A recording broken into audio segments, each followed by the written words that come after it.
I'm all right. Not bad. I actually We were have, just talking before this. How do we get on time I for the know, first right? We were time? on time, so we intentionally became late now. Uh, I have the chats up, so Yeah. we'll be able to actually chat. Go us. Yes. And that might be a good thing because we're just chatting about, yeah, what should we talk about? And hopefully Yeah. people in the chat have things to throw in there. We have a few topics lined up, but Still don't have a producer, so I'm going to be turning my head quite a bit to make sure everything's working. But yeah, dry running I it. Yeah. we were talking a little bit. Well, last time we talked about aliens. I mean UFOs. I mean That was just UAPs. last I week. That mean was just last week. Yeah. Yeah. no new news, folks. They're Yeah. still Yeah. not real, or maybe they've been here the whole time. But we'd closed out the stream by talking through, or I guess postulating on what infinite energy would actually look like. So that's kind of the claim with this kind of stuff. And it starts to get really weird, and I think there's an interesting crossover with AI, like we were talking about earlier, that off stream, but like AI power requirements and data centers and all this kind of stuff has been in the news quite a bit, Mhm. and just resource utilization in general. So I think it'd be kind of an interesting thing to kind of chat about. And more realistically, it's like you were saying last stream, no matter what, you always have some sort of restriction. So if you have Yeah. unlimited power, you have space problems. If you have all the space in the world, you then have distribution problems or power problems or Yeah. whatever. Right. Right. So yeah, I think like, I mean, maybe just to kind of dispel some of this like AI data center stuff. I hear a lot about how they use too much power, they pollute, there's all these kind of issues. And I think just to break it down a little bit, like a data center uses a shit ton of power to start, and nothing to do with AI. It just uses a lot of Oh, in power. general. Yes, in general. Yeah. Yeah. Yeah. And that's never really been a problem until now all of a sudden. So I feel Mhm. like it's just like the folks that hate AI for whatever reason are just like into hating on it for this reason. Mhm. The number one utilization of energy in our society is transportation, like full stop. Yeah. So if you're really concerned about the environment, don't drive your car. Yeah. I think you've talked about this before, I but yeah, have. the whole idea, the basically the whole resource chain that goes into something. I think a lot of people's sort of have a perspective of some of these things don't actually exist, or whatever you Yeah. see is whatever you get. But there's a life cycle that happens with it, and it's one of the arguments behind. I think AI when it first started happening was a lot of people were talking about how much resources it uses in general, and I think the underlooked one was like the amount of water it takes to Yeah. um, either cool it or to produce the chips to actually do the AI. Yeah. Water's another one too that silicon manufacturing is really water Mhm, intensive, always mhm. has been. I don't think the GPU stuff really matters that much in terms of like production. I think it's, yeah, there's more GPUs being produced, but like we use less CPUs now. So I feel like in terms of like actual unit Just production, balance out. Yeah, yeah. it should be mostly a wash, like no pun Mhm. intended. No, you definitely intended the pun I there. did. I was like, I could totally use that as a pun, so I did. But I mean, the data centers use water to cool, and I think the Mhm. biggest change between like a traditional data center and an AI data center is that GPUs use a lot more power, but they also use a lot more water because most of these systems are water cooled instead of Mhm. air cooled. Yep. Um, or I shouldn't say just water cooled; I should say liquid cooled because it's seldomly water. Correct. Right, right. I mean, there's Yeah, also like air conditioning to keep the environment around it cool as well, yeah. right? That's a part of it. Yeah. Well, oh, that's actually so that's interesting. I'm trying to think of like people who haven't been in a data center or have no idea what we're talking about. Like I've never been in a data center. how to maybe I know back what this it up looks a little like. bit for folks. Yeah. So a data center is effectively like a giant building that has a lot of computers in it. Basically, And a those bunch of buildings closets with, are, with computers. Yeah. yeah, and they might Yeah. have multiple rooms or like multiple locations within the building, but effectively it's like a giant warehouse with a bunch of computers in it. A lot of cooling, a lot of power. There's batteries for backup power and a bunch of other stuff too, but they're really loud Yeah. and they're generally cooled by cooling towers. And so every commercial building is cooled by a cooling tower typically. And they just run water through a big heat exchanger, and that gets the heat from outside and dumps it, or the heat from inside and dumps it outside. Or if you need to Outside. run the Yep. reverse and get heat, you can take the heat, from outside, put it inside. Um, and that's how it's been since, I don't know, probably 15, 20 years. That's just how they are. So all the servers, which are computers, for folks if you're not really familiar with them, are air cooled typically. So they just run air from one side to the other, and all the Mhm. hot stuff is kind of in the middle, and then blows out the hot in the back, and then they cool that. These data center aisles, if you can imagine like a library. I know that Mhm. dates some folks, but People know what libraries look like, right? do they though? Just Google it, I guess. So if you think of the books of shelves, those could be servers. And if you think of one aisle being cold, the other aisle being hot, you get the idea. Those aisles can get to be hundreds of degrees if they're not cooled properly. And so it's actually a danger and it's a hazard to work Yeah, in yeah. because you can Mhm, get burned and like overheat. mhm, Humidity is a big deal too. So they have dehumidification or rehumidification, depending on what they're trying to do.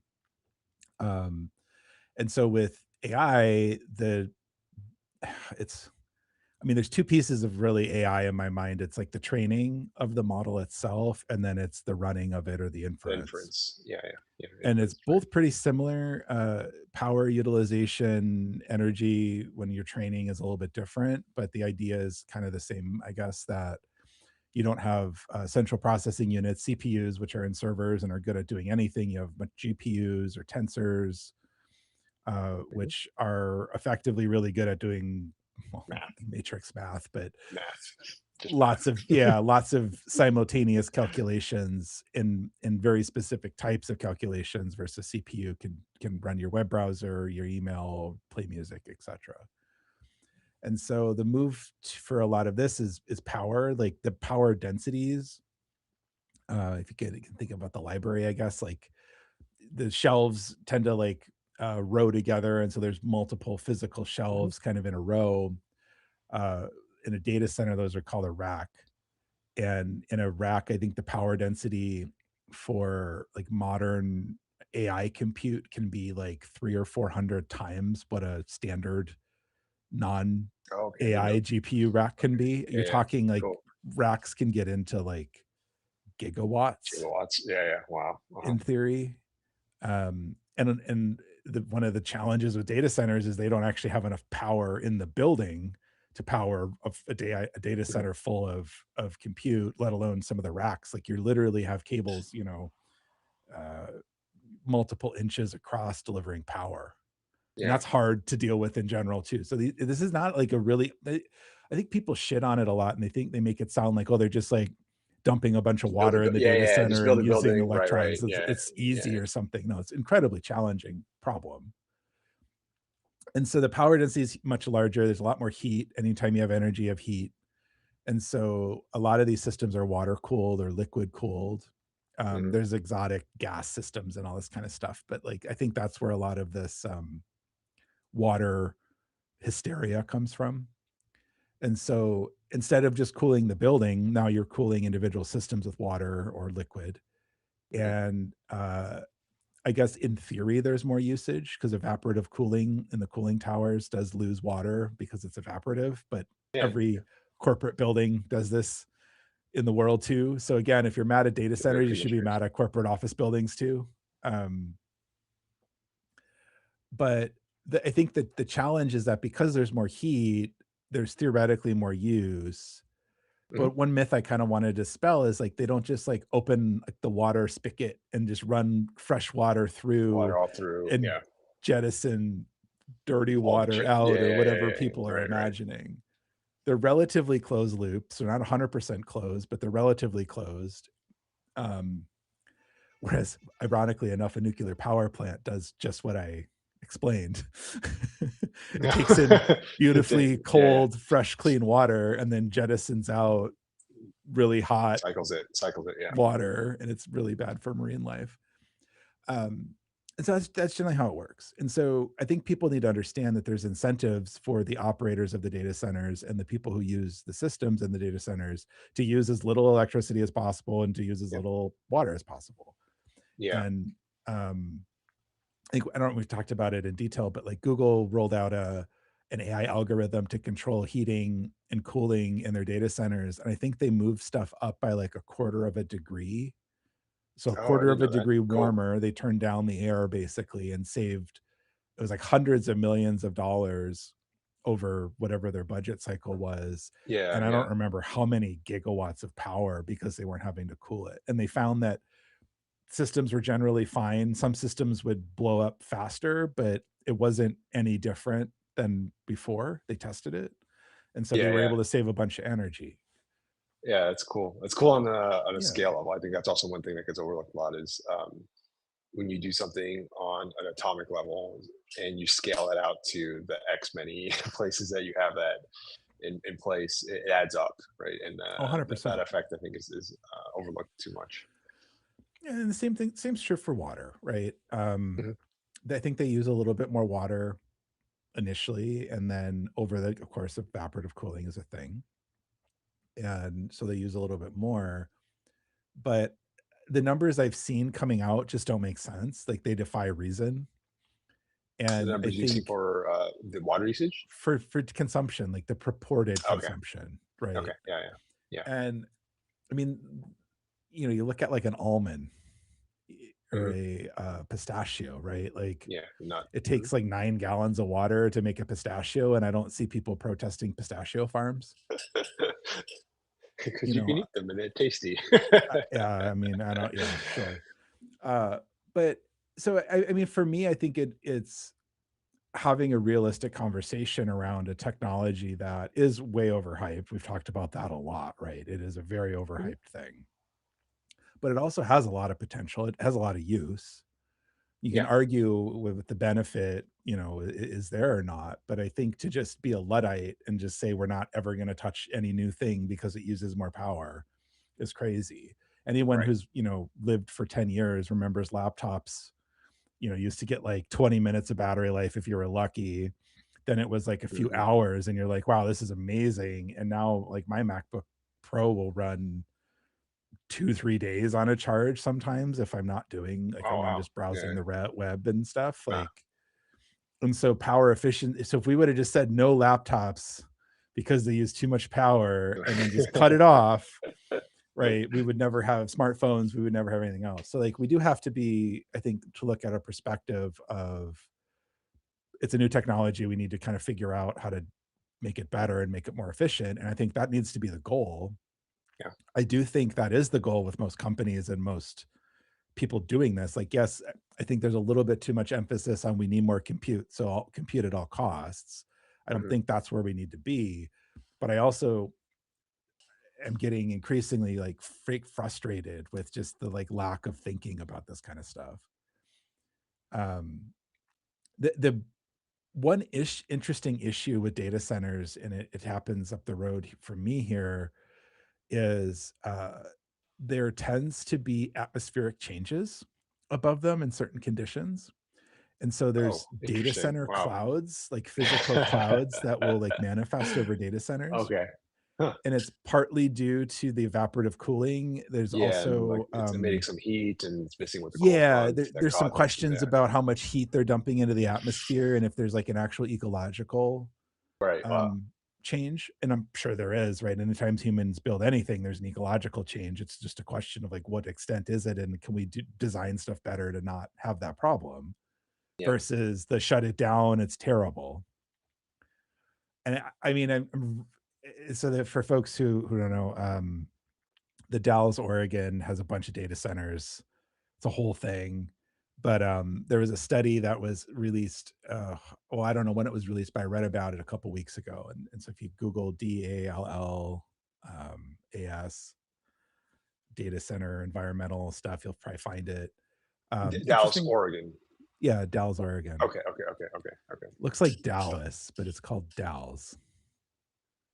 Okay, I was We in do things Dallas, Texas different out versus here. Yeah, okay, got and it's it. the Dalles. Okay, cool. Yeah, Good to know, good to know. yeah. And it's interesting because that area of the Columbia River Gorge is also really well studied because air currents are very strange there because of the Hmm, topography changes. And so, totally unrelated. Well, maybe not unrelated. I went to a talk with a climatologist, I guess, yeah, meteorologist who's yeah, looking at yeah, that climate, makes sense. but looking at how to Yeah. apply.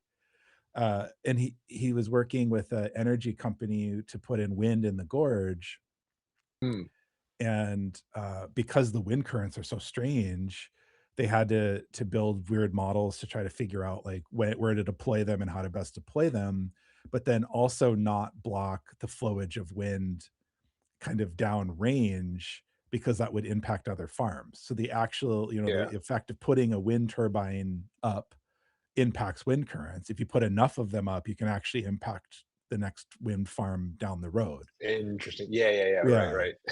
And it Fun. depends. There's a lot. I mean, like, the Yeah, talk yeah, was like an hour, and my mind was just continuously blown how much detail, like, has to be done to just, like, make this shit work, and it was fascinating. yeah, And so, like, my point is, on one hand, it's like there's always some sort of challenge and downside. There's no magic technology that's perfect, but also, like, we learn stuff and then we change.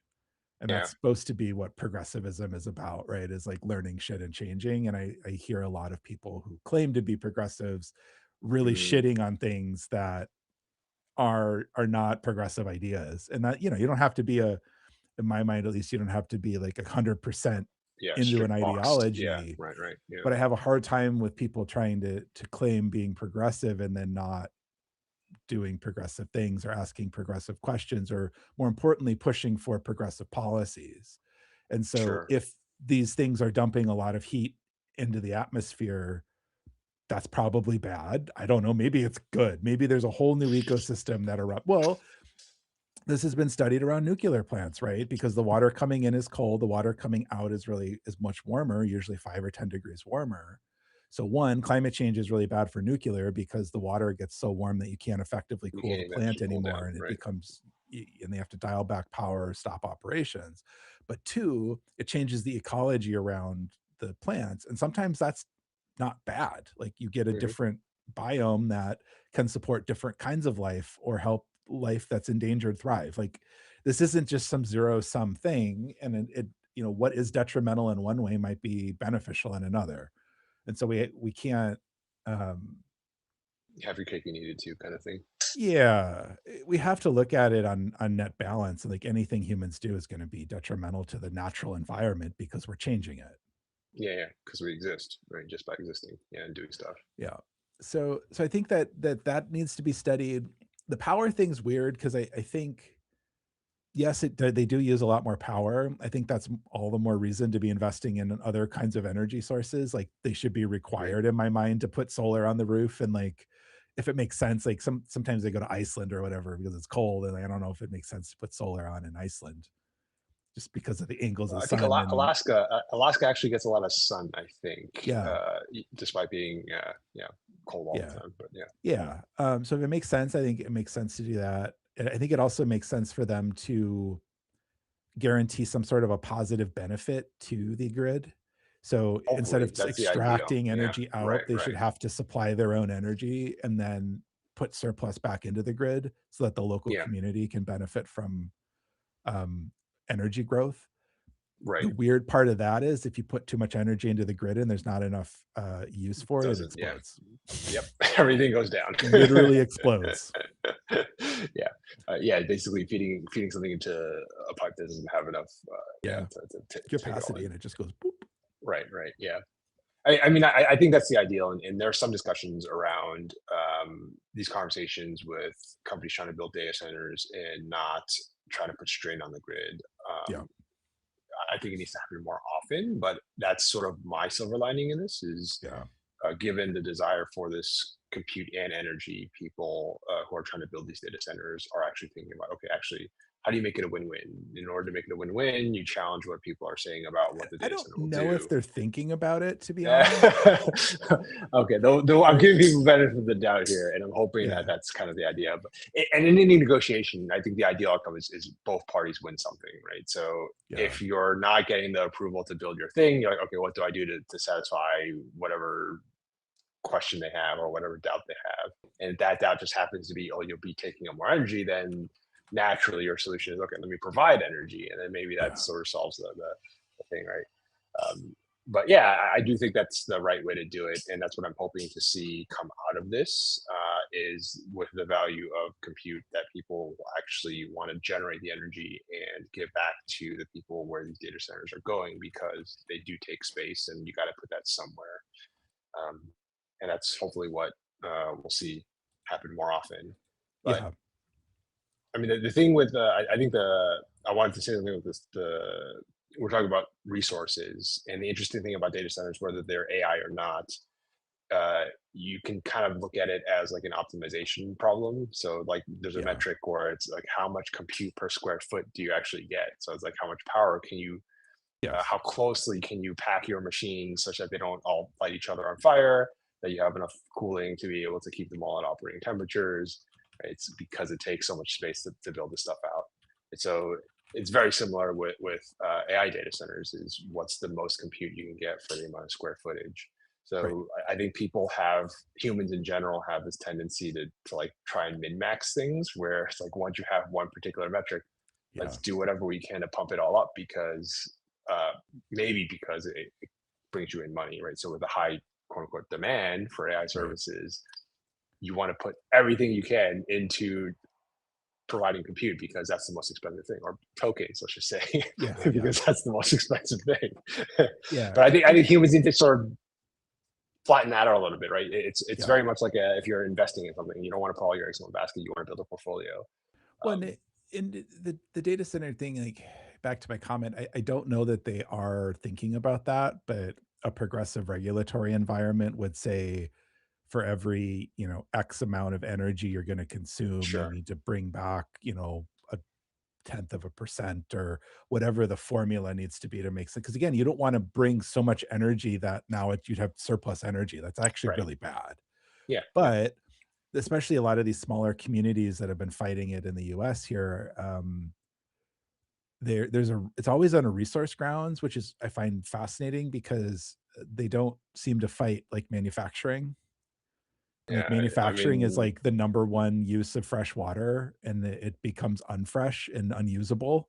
yeah, Whereas at least like data center evaporative cooling, as far as I understand, returns to the atmosphere and theoretically comes back into the water cycle and it's not poisoned with a bunch mhm, of chemicals. Like maybe it is. I don't know. I don't understand that that's the true, but mhm, so I do think we need to be thinking about this and not a zero sum of like, yes, data center, no data center. It's like, how can you use these to benefit your community? And then the data center people are just needing to shut the fuck up and like understand that they are not in an extractive economy.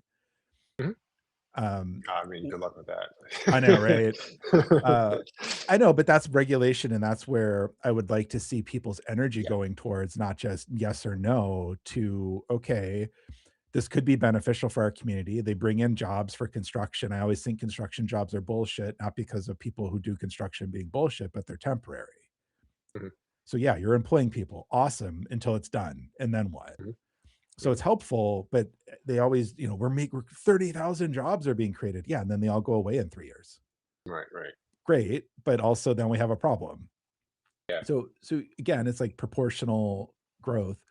The thing that I really want to maybe break news on here that I have not heard anyone talk about is the big problem with the resource thing. I think we've kind of talked about. I don't want to minimize it, but I think it's a lot less bad than people seem Mhm, to think that it is. And I haven't seen evidence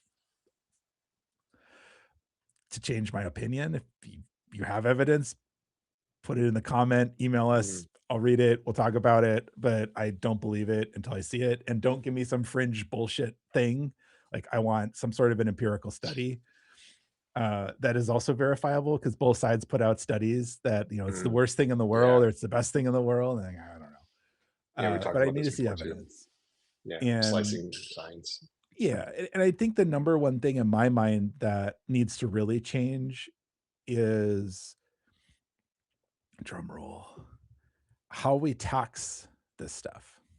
Oh, okay. I've heard. I've actually heard people talk about this taxing AI as a. No, no, no, I don't wanna tax AI. I don't know, I don't really care about Oh, taxing AI. That's not my idea. okay. All right. Yeah. Pray So tell. the you're on the right track though, and I think people are on the right track in terms of like, well, I don't know. A lot of the tax AI arguments I hear are nonsense. So I guess my idea, or I think not, I don't know if I have necessarily a solution, but I think the problem that we need to reconcile is that in traditional city town land, you Mhm. have land that is in your city limit. You basically proclaim we control this area, and what happens in there is controlled through the city. You have zoning, you have planned development, you have kind of unplanned development, but it's all typically controlled through zoning. You say this land can be used for this kind of stuff, Yeah, yeah. mostly, residential. Everybody lives in a house and knows what that is. You have, all sorts of different types of light industrial where you can have like a shop, Mhm. Commercial where you areas. go shop Mhm. for clothes or something that might be in your neighborhood, or like a coffee shop or a restaurant, versus like a manufacturing plant or like a power plant or something like that.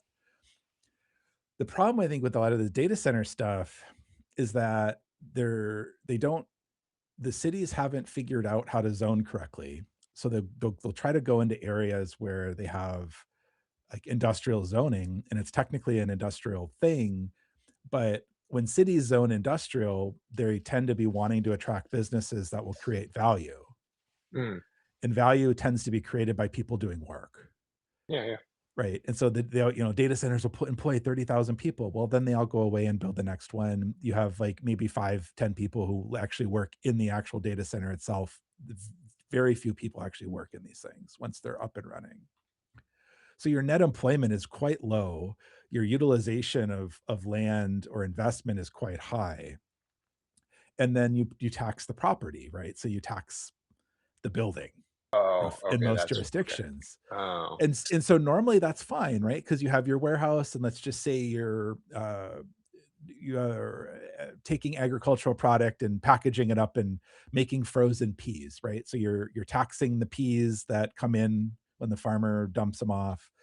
You're taxing that product probably going out, and taxes work differently everywhere, but this is kind of a Mhm. general idea. Then you have a bunch of people in the building who are shifting the peas around and washing them and cooking them and bagging them up, and you tax their wages.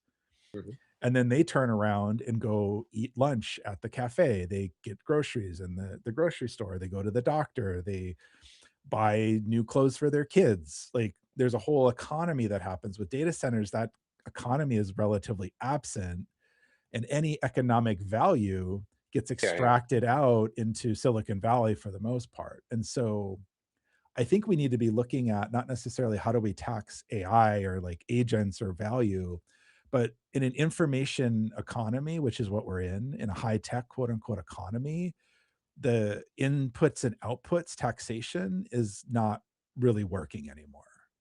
And I'm Yeah, I not mean, I think. convinced that it's the right way to do it. Like maybe it Mm. is. I'm happy to be wrong on that. But I think like we need to look at like generated output or economic value of the data center, because the data center is probably generating hundreds of millions of dollars, if not billions of dollars in value to the world, to your company, to multiple Mm. companies. We need to Mm. figure out a way then for that some of that value to come back into these communities. Yeah, yeah. I Mic mean, drop. well, I think, yeah, I think your idea is on. We need to do something around it, right? I can't proclaim to be any tax expert at all, but Mhm. I think it's uh, like whether you're changing the tax law or the zoning, which then applies the tax, right? Because you can't blanket tax. And Yeah. the other things, you can't really know what the economic value of a data center would be because it depends on what you're serving, right? So it's like, how do Yeah. you even know what tax at what tax percentage you should even, or maybe it's not even a percentage anymore. I don't know, but I would actually be very Yeah. curious if anyone knows more about this stuff because there's not there's something I know nothing Yeah. about, but And like in it certainly Washington, has we an have impact. the idea of a use tax. A lot of states will have that where uh the equipment that you use to generate value or revenue or just work, is Yeah, taxed. And but so then these are all like on the state level, right? So then if you're doing something that's I've very lived in mobile in terms cities of that have use export, tax. It's weird. yeah, yeah, but It's that's what all I mean. fancy ways to skirt property tax or, like, prohibitions on property tax, but my point is, like, that's usually where people go is, like, "We're gonna tax the servers." I think, again, the use tax makes sense for, like, a car, which is where they often are applied because you're driving on a road, you're causing damage to the road, you Mhm. need to build new roads and bridges, you have to build new infrastructure, so everybody contributes. That kinda makes sense, I guess. Yeah, But taxing the server, it doesn't, because that server could be generating $100 million in value by itself, one little server. And right. so, but my argument is that the people in that community with the data center should get value returned and then also compensated for the lack of water or power or whatever their purported problems are. Because if your P factory, for example, was taking up all the town water, you can go to the P factory and be like, "You're making less Ps, or you have to pay us back for the harm that you're causing to the well," or whatever, right? Then there's also Yeah. accountability then. Again, I would love to talk to an expert on this, but can you just simplify all that without doing the tax stuff with just something like a co-op model where you have a co-op or a community which decides or all agree that a data center can go there and any proceeds that that data center generates can be split amongst the people in that community? Yeah, I mean, you could do that, it won't happen. Well, I mean, sure. I mean, I don't care how, like, it's done. I think the idea is that you tax the building and then you just move on is, like, outdated, and I think we need to be having the conversation around what is the value of your work generating, and how do you return some of that value to the local community? And it's not a Mm, redistribution of wealth because this is how it works everywhere else. The fundamental problem being is the electrons I'm pushing and the power that I'm computing on is not easily understandable or producing physical outputs that we would then generate value from. right, but in the We context need of to something change like a the model. tax, yeah, well, because we live in this space of like the services that you're providing through a data center are virtual, but your data center itself has to reside somewhere physically. So Yeah. if you unless you did like every place, there's always going to be some space or some country arbitrage that you can do. Right. So if your specific state has this use tax for AI or for data centers or whatever, Mhm. as an organization who's building this, I'm just not going to go to your state. Right? I'm just going to build somewhere else. I can still export the compute to your state. Yeah, no, and that's again, taxing AI is not the right way to do it. Hmm, We have to figure out a better way to recoup money for communities I agree with that. Yeah. based on Yeah. modern outputs, right? And that's the core problem. Right. And you've totally nailed it. The reality though is these things exist and they have to be somewhere. Yeah.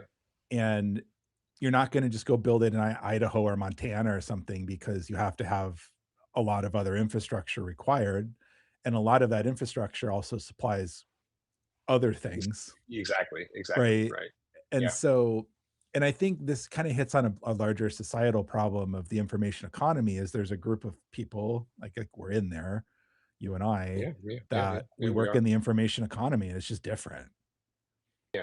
And, whereas before, I can only make so many pee bags in a day before I pass out or whatever but there's only so much direct value I can contribute. Yeah. And so all But of our that's a models. clip, by the way. You can I know, only make right? 20 pee bags before you pass out. Hell yeah. And so that output is also finite and localized. And then Mhm. all of our systems of paying for the society we all live in. Everybody hates the T word, but the reality is that's how we pay for stuff. Yeah. Yeah. This idea that benevolent people with means are going to somehow make everything better is insane. It's never That's worked yeah. that way ever. That's how countries work. Right. But that model's outdated because you and I can sit on a keyboard, I can work for 10 minutes and produce hundreds of millions of dollars in value. Yeah. right? And we don't have a system to really deal with that. And so if I'm doing that, my community should also benefit from that. Mhm. That's a whole problem with the T word, is that people seem to think that if you win, you should just be able to take all your chips home and then never play the game again. That's Yeah. insane.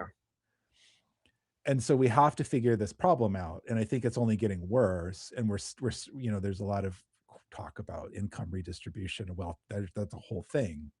But I think a Yeah. tangible thing folks can actually work on that's an immediate problem is these data centers, and figure out not ways to punish them, but figure out ways that you would adopt your regulations so that you can have a data center built, but also not lose all the value from that. Because I think Yeah. a city, a city that has a data center in it has police, has fire protection.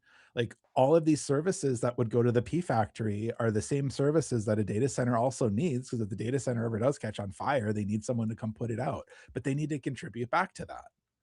Yeah. I mean, and the other way around too, right? We may not think of places like police departments or fire departments needing technology, but yeah, they can certainly leverage the compute that comes from that data Oh, center, right? 100%. And like, I guess you give credits or something. Like I think the Sure. companies who are Yeah. building these need to be doing more, and they won't voluntarily, which is again why I'm like, well, oh, they're just going to give us stuff. Fuck that. Like you have to make them. Mhm. They won't. Otherwise, they would be. And even Yeah. then, it all goes away at some point, right? So you need to like, in a way, for that, that's an interesting idea. It's like a way you could do it is you have free AI in your school, right? All the students get credits Yeah. to learn AI shit, right? Just like the pea factory, like they're probably selling peas in your local grocery store at a much lower price than the big supermarket. And the Yeah. community then gains a better, cheaper product because it's more localized. Like we need to return these ideas and we need to adopt them for the digital age instead of just trying to invent a whole new system or like have some magical benevolent thing come along and like, Yeah. that's what it always comes to, right? Aliens. Is well, yeah, aliens, communism, fascism, is everybody Right. wants some magical thing to happen. And it's like, okay, or we could just adopt the system that we already know works.